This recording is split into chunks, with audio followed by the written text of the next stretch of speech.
ओम शांति। आज 28 मई 2022 के साकार मधुर महावाक्य हैं। आज की मधुर मुरली में बाबा इस यज्ञ का महत्व और इस यज्ञ को संभालने वाले ब्राह्मणों की जिम्मेवारी क्या है उस पर विशेष अटेंशन खिंचवा रहे हैं। हम सब जानते हैं बाबा ने ये रुद्र ज्ञान यज्ञ रचा है। इस यज्ञ की संभाल के लिए निमित्त ब्राह्मण हैं। ब्रह्मा मुख वंशावली ब्राह्मणों की जिम्मेवारी है जब तक यज्ञ चल रहा है पवित्र रहना है और कोई भी विकार का अंश नहीं होना चाहिए। अगर कोई क्रोध करते हैं तो वो ब्राह्मण नहीं ठहरा। इसी तरह से बाबा बच्चों को देही अभिमानी बनना सिखाते हैं। जब तक ये अभ्यास नहीं होगा कि मैं आत्मा हूँ, आत्मा समझकर आत्मा से बात करो तो रूहानी प्यार रहेगा। जैसे कि मैं आत्मा इन ऑर्गन्स को चला रही हूँ, ऐसे देही अभिमानी बनने की आदत पड़ जाए, ऐसा अभ्यास हो जाए। फिर दिल दर्पण में देखना है कि कोई विकार तो नहीं। कोई भी विकार है तो याद की यात्रा से उन विकारों को निकाल देना है। सदा मुस्कुराते रहना है। सबको बाबा का संदेश देना है।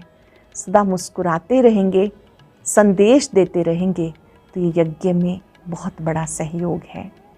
सुनते हैं बाबा के मधुर बोल, बाबा के शब्दों में। मीठे बच्चे, तुम्हारा प्यार आत्मा से होना चाहिए। चलते फिरते अभ्यास करो, मैं आत्मा हूँ, आत्मा से बात करता हूँ, मुझे कोई बुरा काम नहीं करना। तुम्हारा प्यार आत्मा से होना चाहिए। चलते फिरते अभ्यास करो, मैं आत्मा हूँ, आत्मा से बात करता हूँ, मुझे कोई बुरा काम नहीं करना। कुछ ने बाप द्वारा रचा हुआ यज्ञ जब तक चल रहा है तब तक ब्राह्मणों को बाप का कौन सा फरमान जरूर पालन करना है। कौन सा फरमान? बाप का फरमान है, बच्चे जब तक ये रुद्र यज्ञ चल रहा है तब तक तुम्हें पवित्र जरूर रहना है। तुम ब्रह्मा के बच्चे, ब्रह्मा कुमार कुमारी कभी विकार में नहीं जा सकते।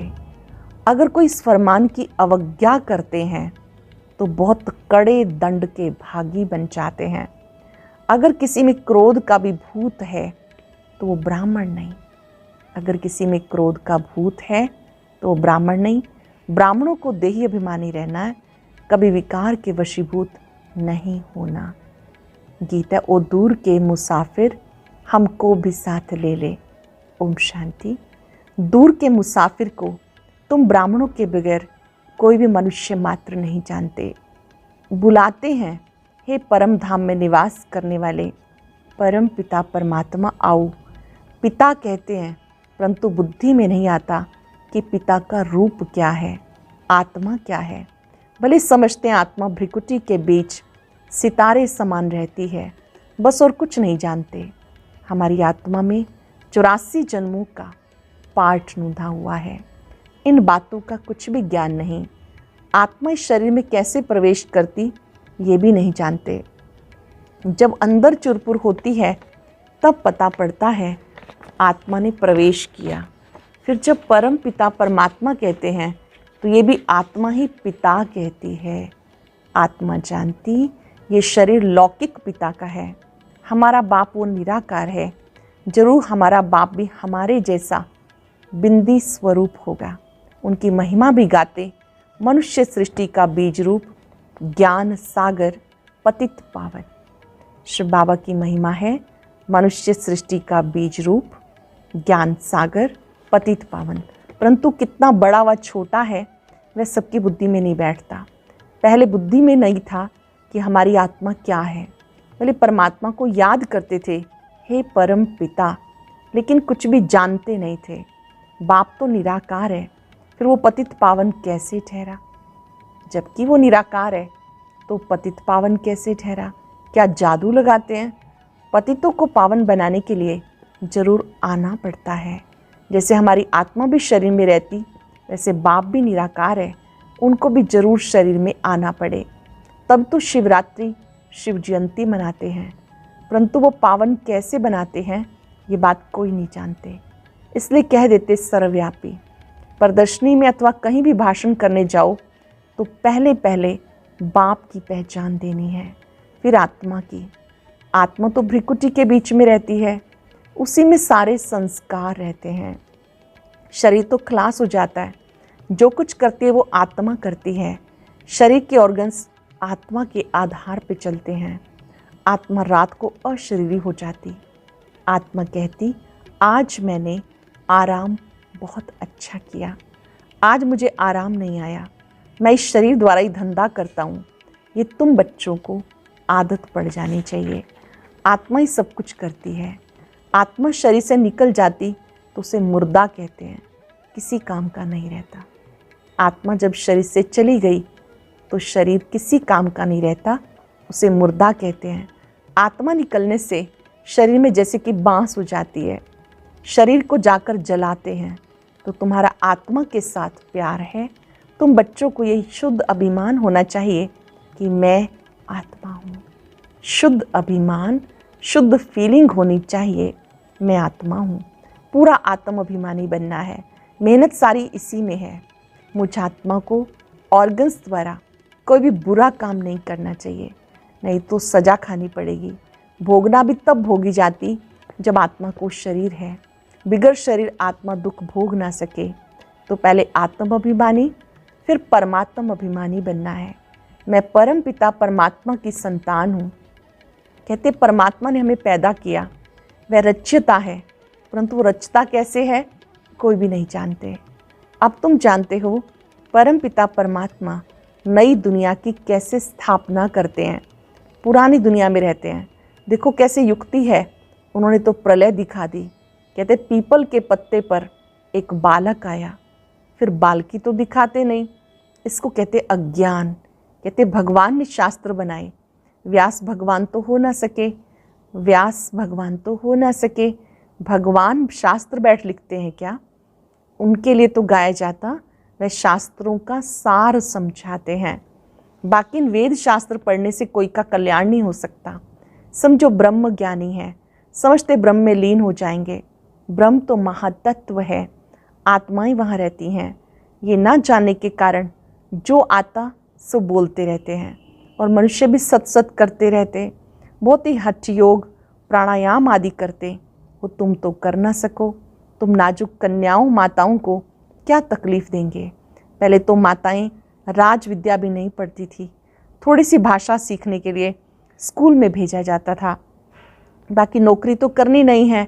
अभी तो माताओं को पढ़ना पड़ता, कमाई करने वाला ना हो तो अपने पैरों पर खड़ी हो सके, भीख ना लेनी पड़े।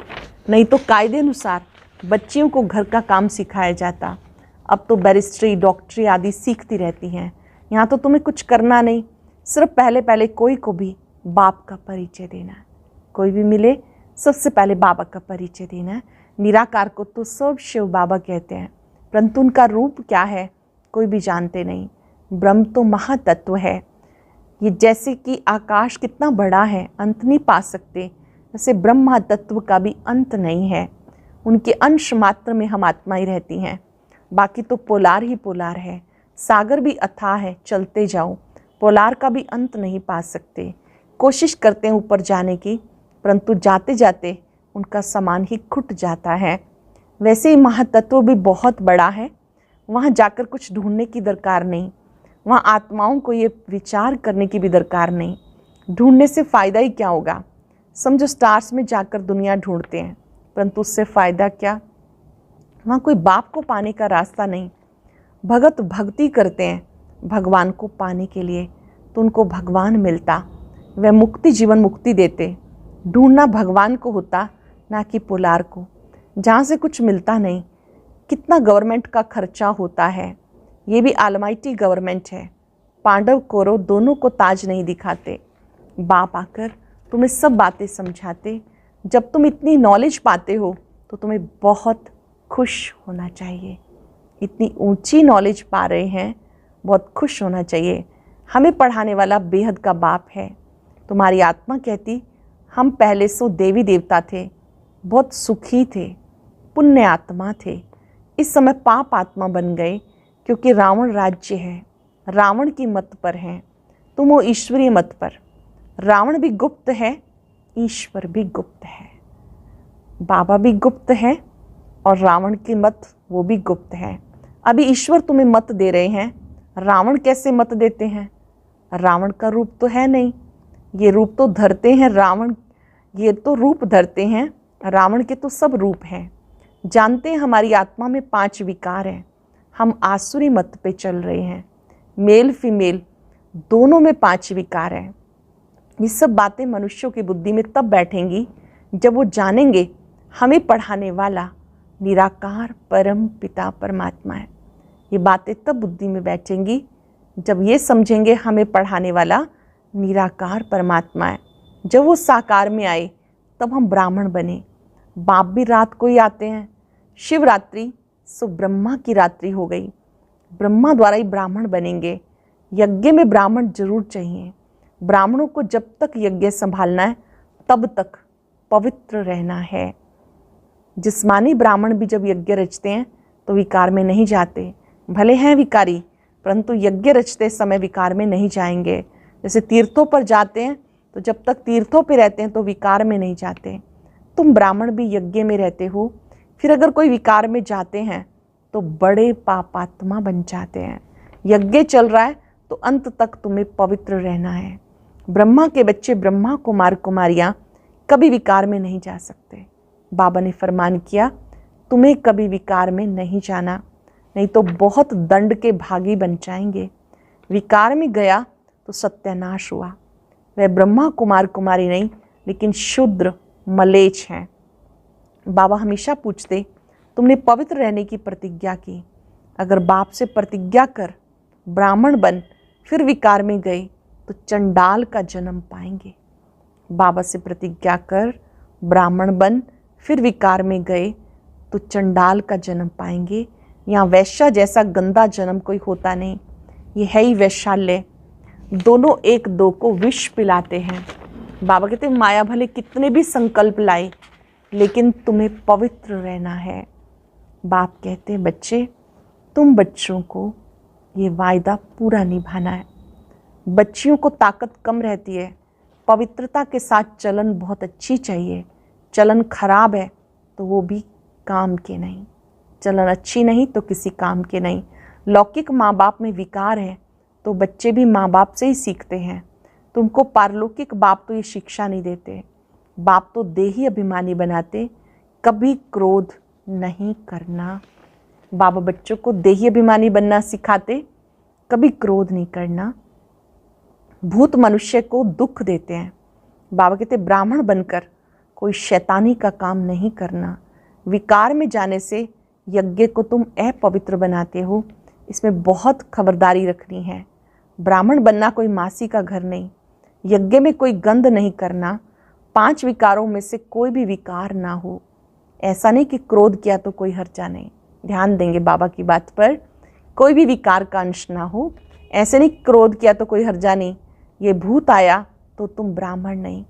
कोई कहे ये तो मंजिल बहुत ऊंची है, नहीं चल सकते तो जाके गंदे बनो। इस ज्ञान में बहुत पवित्र हर्षित रहना पड़े।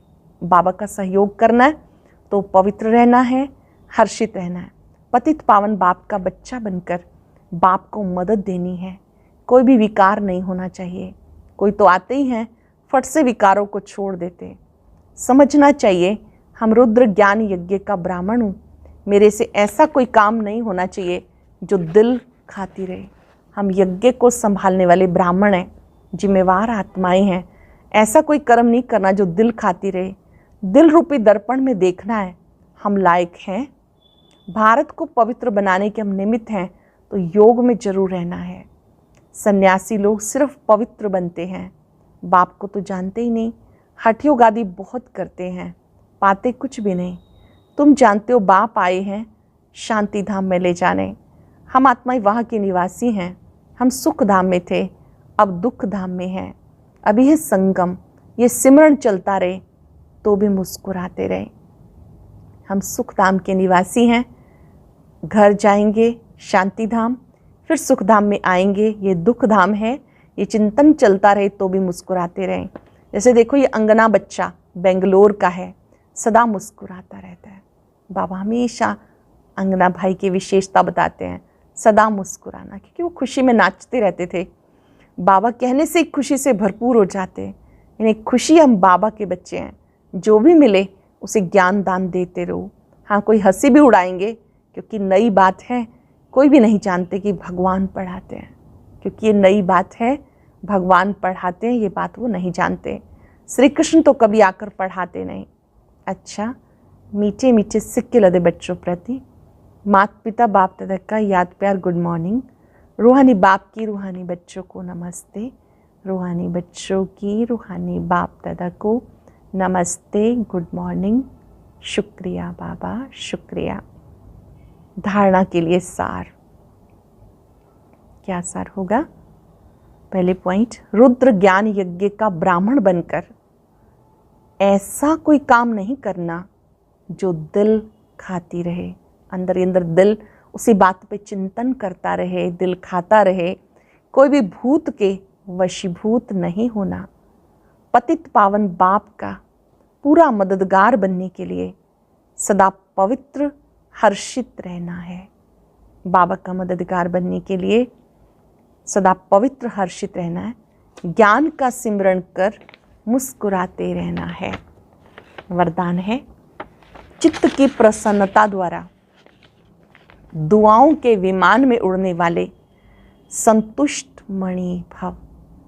चित्त की प्रसन्नता द्वारा दुआओं के विमान में उड़ने वाले संतुष्ट मणि भव। संतुष्ट मणि उन्हें कहा जाता जो स्वयं से, सेवा से, सर्व से संतुष्ट हों। संतुष्ट मणि उन्हें कहते हैं जो स्वयं से, सेवा से, सर्व से संतुष्ट हों। तपस्या द्वारा संतुष्टता रूपी फल प्राप्त कर लेना, यही तपस्या की सिद्धि है। संतुष्ट मणि वह है जिसका चित्त सदा प्रसन्न है। प्रसन्नता अर्थात दिल दिमाग सदा आराम में हो, सुख चैन की स्थिति में हो। ऐसी संतुष्ट मणियाँ स्वयं को सर्व की दुआओं के विमान में उड़ता हुआ अनुभव करेंगी। ऐसी संतुष्ट मणियाँ स्वयं को सबकी दुआओं के विमान में उड़ता हुआ अनुभव करेंगे। श्लोक ने, सच्चे दिल से दाता विधाता वरदाता को राजी करने वाले ही रूहानी मौज में रहते हैं। जिन्होंने बाबा को राजी किया सदा मौज में रहते हैं। आज चलते फिरते याद रहे, मैं संतुष्ट मणि हूँ, मेरा चित्त सदा प्रसन्न है। अनुभव करेंगे, मैं दुआओं के विमान में उड़ने वाली आत्मा हूँ।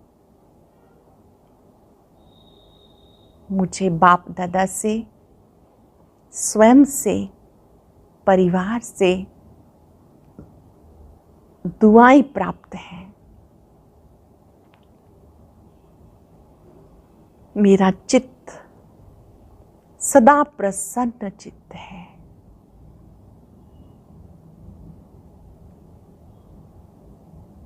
मस्तक में चमकने वाली पवित्र मणि को देखें, महसूस करें, मैं संतुष्ट मणि हूं।